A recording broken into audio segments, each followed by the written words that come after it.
Dick Vermeil, a finalist for the Hall of Fame in the next class, along with Cliff Branch. Cliff Branch, the senior committee finalist. Dick Vermeil, the finalist selected on a new track that just started this past year. One coach per year becomes a finalist. So for a while, it was a rotation of two senior committee finalists 1 year with one contributor, and then it would be two contributors and one senior committee. Now it's a contributor, a coach, and a senior, which means that every year a coach is getting in. Because what happens is, Chris, they select these finalists, and they end up getting the votes to get in. Because it's not at someone else's expense. You're either going to have 8 busts or you're going to have 7 busts. And if Vermeil doesn't get in, there's going to be 7 people who get in 2022. So I think he gets in. The real question is, who's next? Because it's going to be, until they change the rules, and they reserve the right to change the rules at any time, under the current system, it's going to be one coach every year. So it's going to be Mike Shanahan. It's going to be Mike Holmgren. You know, I went through last night the retired coaches who haven't gotten in, who are going to get in. Right. Because there's now that one spot reserved for them. It used to be you were competing with players and everyone else to try to get a bust in a given year. Now they've got their own lane. And we're going to see a lot of coaches get in who maybe otherwise wouldn't have gotten in. Yeah, I mean, I'm a little torn with this, like, a little bit. I mean, I like it in some ways because I do think there's a backlog in some spots where I go, like, this guy deserves to be in.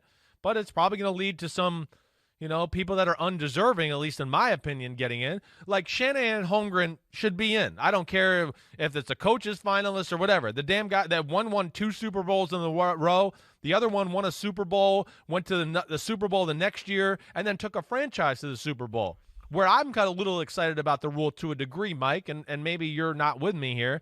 Like, where I like it is like people like Dan Reeves, all right? Yeah, I'm a little partial. He coached my dad. I know how much my dad loved him, but damn. I mean, the guy went to 4 freaking Super Bowls, right?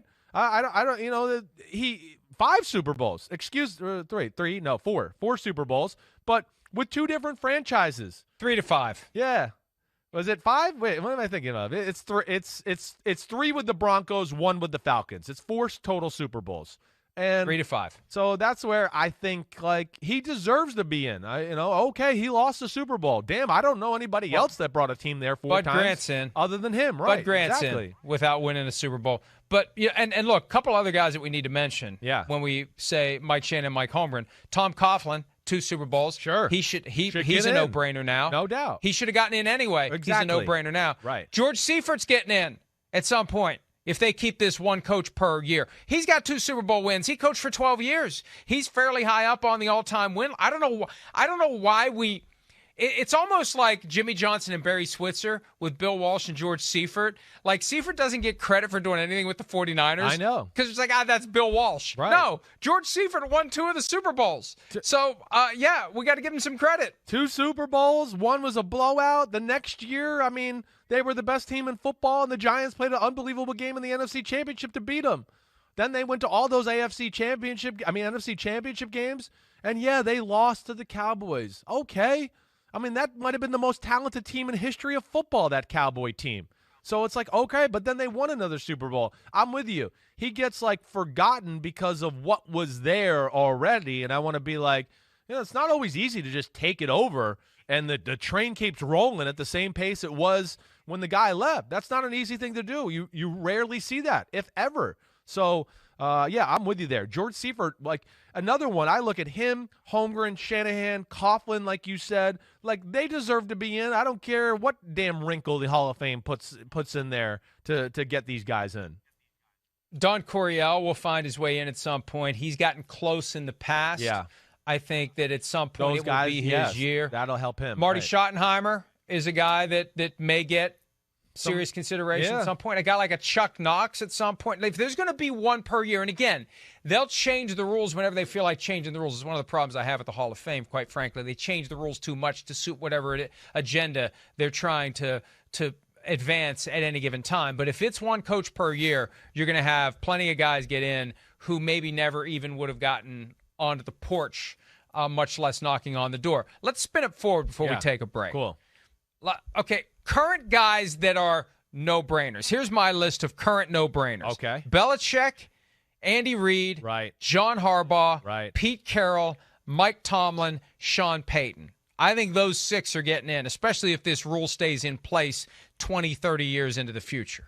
I think you're exactly right. I have no problem with anybody on that list. I mean, that group right there, I think deserves to get in again without this new created little loophole or whatever else. I'm just trying to look real quick to see if there's anybody else that jumps out to me. But no, I think you hit the nail on the head right there. All of those, belong to belong in there. Some people might go, well, Sean Payton only got 1 Super Bowl. Okay, well, you also got to take into account he's definitely one of the greatest offensive minds in the history of football. So that's got to add something to it too. Same with Andy Reid. It's the same type of thing, and he brought his team to another organization 2 Super Bowls. So I think you're spot on there. I'm with you. How about Bruce Arians? I think he might need one more splash something to get in. Don't you? If he got to the Super Bowl again this year, he might get in. I think that actually might happen. But if he doesn't have something like that, I think else on his resume, he could be one of those guys that's always talked about but might not get in. Another guy I'm intrigued by, 2-time Coach of the Year, who very well could be 3-time Coach of the Year based upon what the Washington football team does this year, Ron Rivera. That's one to keep watching for. You're right. I mean, and if he does get to another Super Bowl or does win that Super Bowl one day, yeah, I think that could be one that, again, right on the edge there where you go, I don't know. It's a lot of good years of being a really relevant football team with Ron Rivera at the head coaching position. So I'm with you there. Those ones are in flux. We're evaluating still, but have a chance for sure. 2 more names that have 2 things in common. They've won Super Bowls, and if anything, their recent work would undermine their achievements. I remember Shereen Williams saying a couple of years ago, Eli Manning's going to hang around so long he's going to disqualify himself for the Hall of Fame with his final years of performance. Mike McCarthy, John Gruden. If they don't turn it around, the fact that they won Super Bowls is not going to matter. They're not going to have a chance. No, I don't think just because you're a head coach and you win a Super Bowl, you should just get in the Hall of Fame. But if you keep coaching, that's the thing. Yeah. Doug Peterson, Gary Kubiak.